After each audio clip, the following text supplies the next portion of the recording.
So the question of this debate, as posed by the negative, we think should be about the definition of sufficiency, as outlined in the resolution. What indeed is sufficient for addressing the concerns of people of color?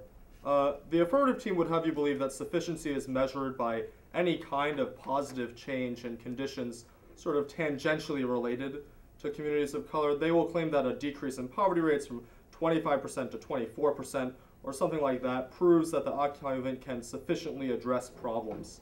However, this is not how we believe the issue of sufficiency should be addressed.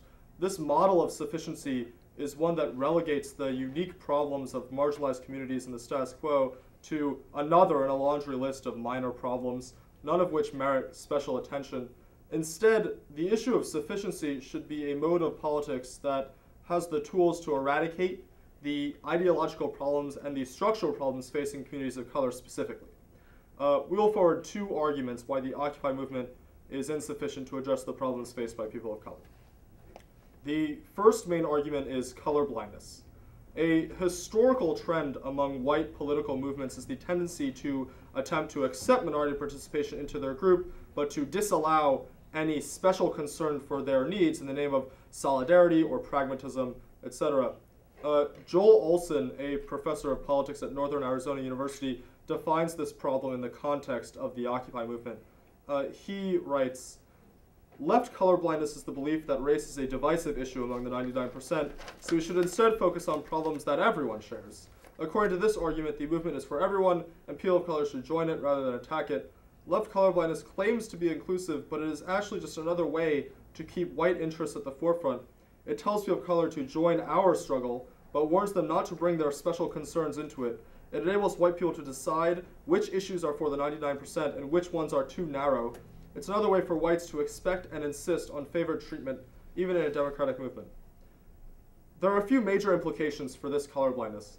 The first is that the Occupy movement will inevitably fail to live up to its promise of achieving any kind of social change for really anybody, because it will be impossible for them to achieve true solidarity with this particular kind of exclusive logic, leaving the Occupy movement thoroughly insufficient to deal with problems. The second major implication is that any tangible changes that the Occupy movement does achieve will not only fail to deal with the inherent inequalities between peoples and the refusal in politics to deal specifically with minority problems, but also create an attitude that prevents further change because politicians feel that they no longer need to take more specific social action because they already responded to the needs of one group calling for social change. The second main argument is a lack of a concrete strategy. A noted characteristic of the Occupy movement, Nick noted in his speech, has been its lack of an agenda. This has been purposeful for sort of evident, understandable reasons that Nick outlined. However, this particular mode of anti-politics has detrimental effects for Occupy's relevance specifically for communities of color. Ernesto Aguilar, the editor of People of Color Organized, describes this problem. "For communities of color, the dangers of no agenda should be apparent. There are many issues of great importance in our communities. Simply bringing them to a protest, as some Occupy outgrowths suggest, does not substantively address those issues. In fact, just doing that likely would be drowned out by the goulash of grievances and causes that are dominating the platform. It feels like something people of color have been told before. Bring it up, but do not expect the majority to take it seriously, make it a discussion point, or act as a group on it. Without an agenda that centers racial justice, the Occupy Wall Street fight will be looked at as something that looks to please everyone, but in reality please no one." Furthermore, this particular focus on a lack of agenda has manifested itself in a pride in the Occupy movement on not having a leader to articulate their struggle, while having benefits to this particular sort of focus, such as making it more difficult to dismantle the party or target one person and making it harder for the media to focus on individuals. This lack of leadership is sort of nominal only, making it possible for the Occupy movement to have plenty of leaders without any check on their actions or who they are.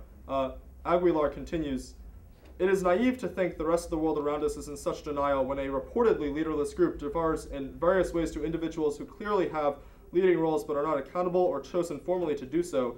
Inherently, the ideas of leaderlessness in Western countries depend on notions of meritocracy, or the belief that intelligence, education, and skill organically bring people to the top. In practice, meritocracy does not address the networking, connections, preconceived notions, and assumptions that reside in our world. Without a process and commitment to develop organizers and leaders, those closest to leaders get opportunities to develop. People of color have historically been shut out of these circles." because it's time for cross-examination. Yeah. So you start off your speech sort of talking about like, the unique sort of ideological and structural issues for Black people. What are these unique issues? Sure. Well, I think issues of, we are in an economic crisis, but it seems like, and that affects everyone a lot, but it seems like those particular issues, both historically and sort of in the modern day, uniquely affect communities of color for, the plenty of easy statistics, issues of poverty, issues of, college graduation, et cetera, all uniquely affect, homelessness, people of color much more than people who have other privileges, family, money, et cetera, because of the color of their skin. Our sort of position is that tools and policies that do not specifically address these inequalities will reinscribe them. They will make them normal. I guess what I'm trying to understand, right, is that like all of this are fundamentally true. I'm trying to understand or can you like sort of specifically tell me what are the unique issues that cause those discrepancies in statistics? And then further on more, then once you describe what those unique statistics mean, what does it mean to have a unique policy that's sort of racially specific? Like give me sort of examples of what that actually means. Sure. Well, I think I think I'll address the first part of your question first. I think are the sort of empirical examples of how Occupy Wall Street seeks to be a homogenous, colorblind institution is one that sort of normalizes and ensures that status quo race relations sort of stay the same in that same sort of hierarchy. To address the second part of your question, we haven't had a lot of sort of like specifically targeted race legislation, but more affirmative action policies, or not only that, but sort of an attitude toward those policies that doesn't see them as entitled or reverse racism, but as sort of a necessary remedy for the status quo. Okay.